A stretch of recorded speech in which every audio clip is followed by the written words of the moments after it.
Hi everybody and welcome back to my channel. In this video I'm going to share with you an update on my account with the 5%ers along with some of the trades that I have taken this week trading the Forex market. I hope you guys have had a great week this week. Let me know in the comments below what trading has been like for you this week. For me, I found it to be a little bit choppy still. I am still in some trades that I'm going to share with you in a moment, but I've had quite a busy week as well because I've had a lot going on in my life. It was my birthday at the weekend, and in fact I've had a really cool present that I was going to share with you. So I've had this really cool book for my birthday, which is basically a trading journal that I'm going to have a go at, get traditional and using a pen instead of trying to document it on the computer all the time. Might provide an interesting perspective, so I'll let you guys know how I go on with that. But let's jump onto the computer and I will talk with you in more detail about my experience trading Forex this week with the 5%ers. Okay guys, so here I am in my broker in MT5, and like I said, it's been a very interesting week for me trading. Now as it stands, I'm recording this on a Thursday and I'm currently actually down 5 trades on my account this week, realised. So I've taken 5 consecutive losers, and it's been an interesting week in lessons for me because I've learned that this is the first time I've taken a series of losers where I haven't actually felt that bothered about it, because I feel like it's just part of my plan. I've just been trading my plan, and as part of that I've acquired some losers, but I know the winners are around the corner and that's okay. So that was lesson number 1 and I'm quite happy with that. However, on Wednesday I had the opportunity to get into 2 trades. One was Bitcoin against the dollar and the other one was New Zealand against the dollar. And I was in a rush to go out, so I basically did my analysis at the weekend to line up those pairs for a trade. And on the Wednesday when I checked, they were in the area where I could set the trade. But I was in a rush to go out, and I had a quick look and I thought to myself, I don't want to make that decision because I'm in a rush, so I'll leave it to be safe. And unfortunately, both of those trades would have worked, and they would have put me up break even on my account for the week. But obviously I didn't take them, so I missed out on those 2 winners. I'll show you a quick glance at the charts at those trades so you can see what strategy I was going for those 2. So here is the chart for Bitcoin, and it's very simple. All I was looking at was the fact that we were coming in a downtrend, we were making lower lows and lower highs, and I basically just measured the length of the previous pullback and I applied that measurement to the most recent low of the move. And it showed me that if price was to pull back the same measurement, it would take me into the low of the previous swing low, which is one of the key levels on both the daily and the 4-hourly time frame. So that was the area I was looking to get into, and you can see this dotted orange line that I set, that was my alert. Now the reason I chose not to get into this trade on the Wednesday is because price hadn't actually pulled back the full length, so I was a little bit reluctant. However, if I zoom in, you can see that we did pull back up here, and then we got this massive bearish candle down, and that's a candle of momentum. It shows that the sellers are there, and then we got another push up, and then we got this bearish doji candle here. So it was making a double top pattern here on the 4-hourly, and that was when I could have gotten in short. I had this plan set here, and the only thing is I didn't actually execute the trade. Now, it's not a massive trade, I was just looking for 2 times what I was risking for the trade, but ultimately it would have worked out, and it would have worked out in a day. So that was one trade I didn't take that I kind of wish I did. And this is a very similar pattern here on New Zealand dollar. I was looking for a short with the overall trend down.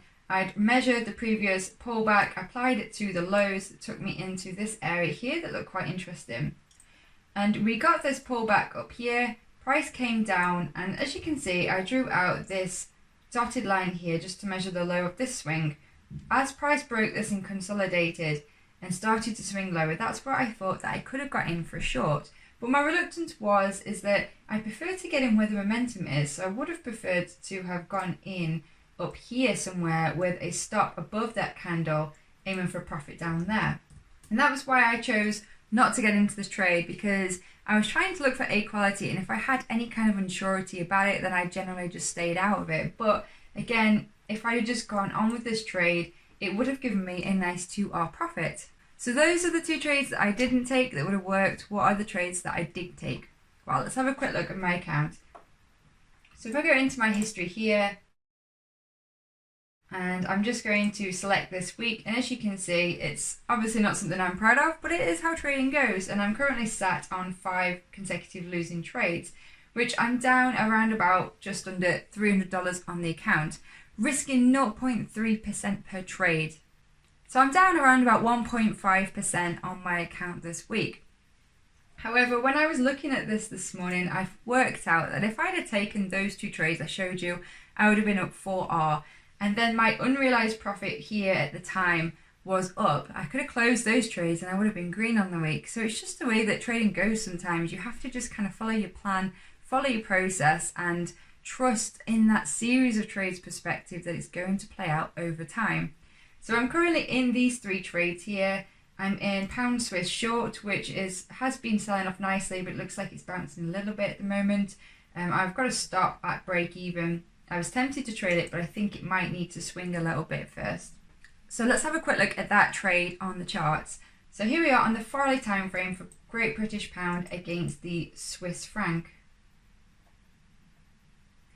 And if I zoom in, I'm just looking at most recent price action that we've been coming down.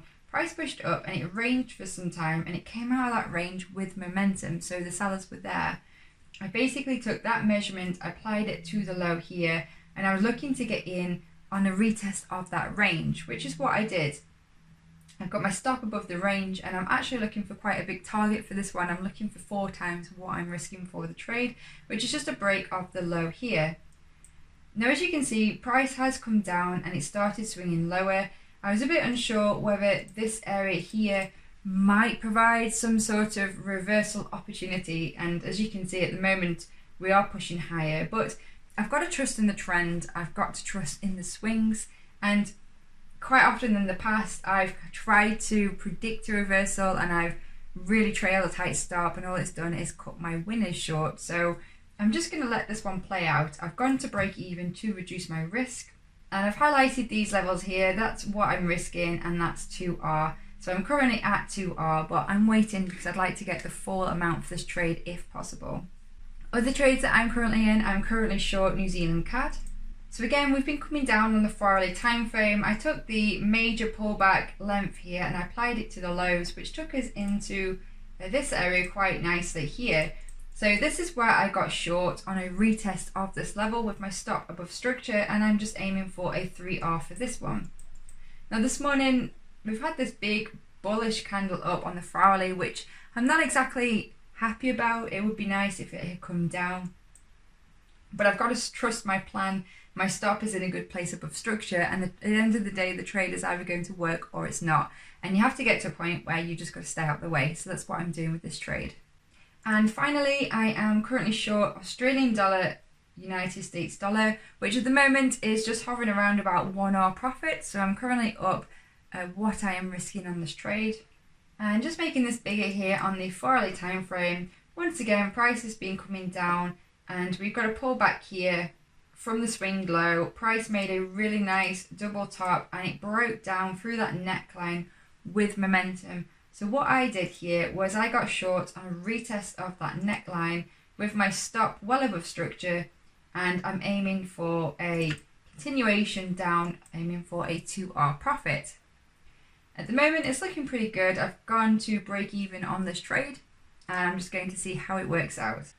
So although I'm currently sat down 5R on the week, the open trades I have at the moment, I'm aiming for a total profit of 9R. So there's a good chance that these might work out and I may be back up on my account, recovering those losses and ending green. This is where patience really comes in with trading. You've just got to follow your plan, you've got to trust, you've got to be patient, and you can't push the market. All you can do is manage your risk, and that's what I've tried to do with my open positions. I've tried to trail a stop where appropriate, where the market looks like a stop is appropriate, and other than that, I've just got to let them play out.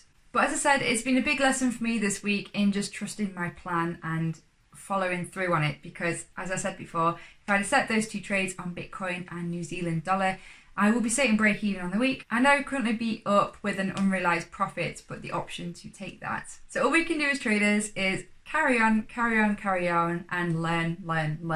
I don't believe that you ever get to a point with trading where there isn't something to learn. Even the most professional traders who've been trading for decades always learn, because there's always something to learn with trading. But meanwhile, I'm really enjoying my experience trading with the 5%ers. They give you plenty of time to carry out their challenges. They give you really good risk parameters and a lot of support as well. So if you haven't done so already, I do encourage you to check them out. If you are interested in taking a challenge with a prop firm, I have got a link below where you can get some more information about them. And I've created a video as well, so I'll include a link above.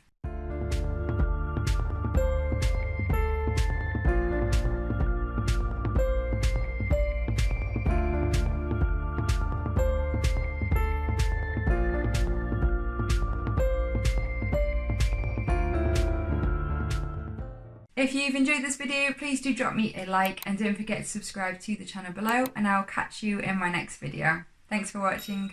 Bye!